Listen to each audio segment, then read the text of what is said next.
સર્વભૂતેષુ સરસ્વતી રૂપેણ સંસ્થિતા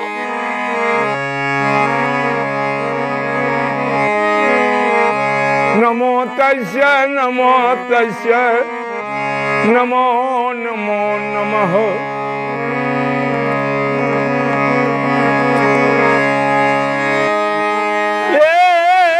ચિંતા વિઘ્ન વિનાશની, ચિંતા વિઘ્ન વિનાશની, કમલાસની સકત વિસહથી હંસવાહની, દુર્ગા દિયોન સુમા.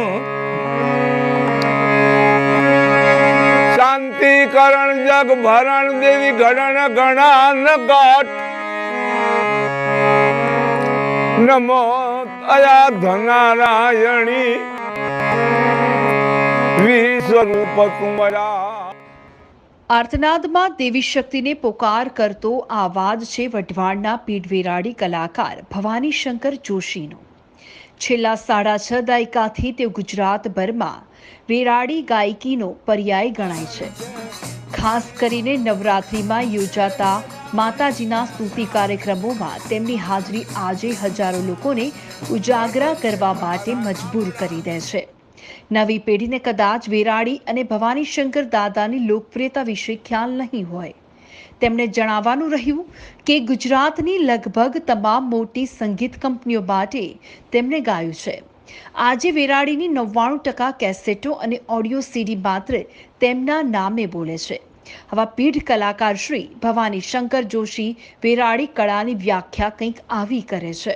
નાભીનો આર્તનાદ, પોકાર, તેને આપણે રાગ દ્વારા, જે અંદરનો આર્તનાદ છે એને રાગ દ્વારા એટલે કે પરજ રાગમાં જે માતાજીને વિનંતી કરે, પ્રાર્થના કરે, પોકાર કરે, આલાપથી, રાગથી, એનું નામ વેરાડી.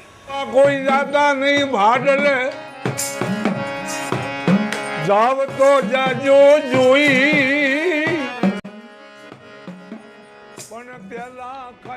વેરાડી એક અતિ પ્રાચીન લોકગાયકી છે જેમાં કરુણ સ્વરમાં દેવી શક્તિને પોકાર કરાય છે. ગુજરાતમાં દેવી પૂજક સમાજ જેને કાળેરો કહે છે અને રબારી ભરવાડ જેને રેગડી તરીકે ઓળખે છે તે આ જ વેરાડી છે, જેમાં ગાયક આર્તનાદે માતાને ભક્તોનું દુઃખ દૂર કરવા માટે અરજ કરે છે. તેમાં વચ્ચે વચ્ચે જે તે પરિવારના ભૂવા અને વડવાઓનો ઉલ્લેખ પણ થતો રહે છે.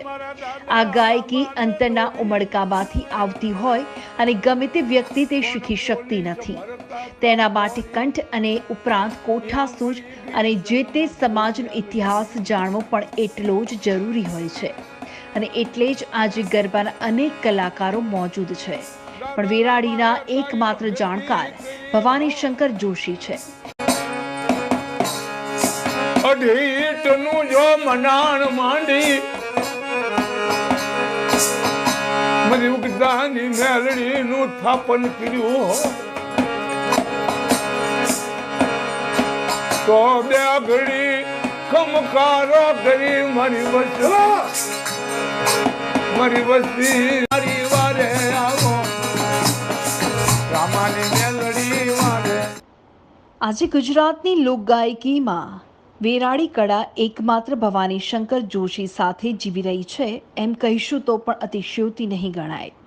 કેમ કે અન્ય કળાઓની જેમ વેરાડીનું હજુ સુધી કોઈ દસ્તાવેજીકરણ થયું નથી. એ સ્થિતિમાં જો તેમને યોગ્ય સ્વરૂપમાં સાચવી નહીં લેવાય તો સદીઓ જૂનો આ વારસો ભવાની શંકર જોશી બાદ લુપ્ત થઈ જશે.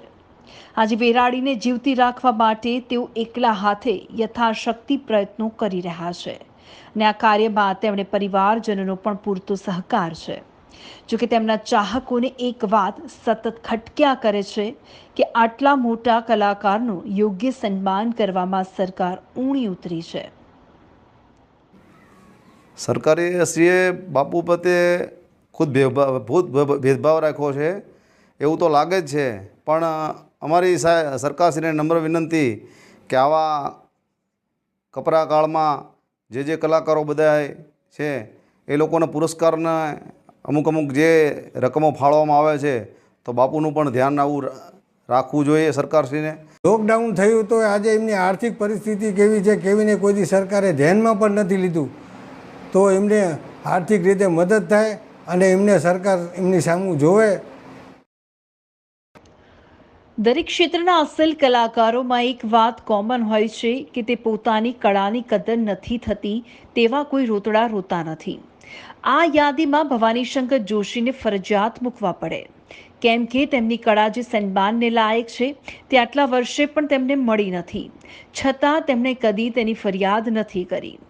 આજે જ્યાં મળતિયા કલાકારો સિસ્ટમમાં રહીને લાખોમાં રમતા થઈ ગયા છે, ત્યારે ભવાનીશંકર જોશી જેવા ઓલિયા કલાકારો પરનું માન ઓર વધી જાય છે, કેમ કે તેમને ન તો જિંદગીની ફિકર છે ન સિસ્ટમ તેની કદર કરે તેની. એ તો બસ નિજાનંદ માટે ગાય જતા હોય છે. લાજુ રાખો મારી લાજુ રાખો,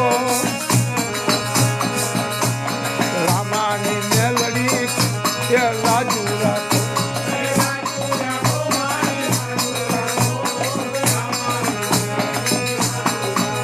હવે વારે આવો મારી વારે આવો, રામાની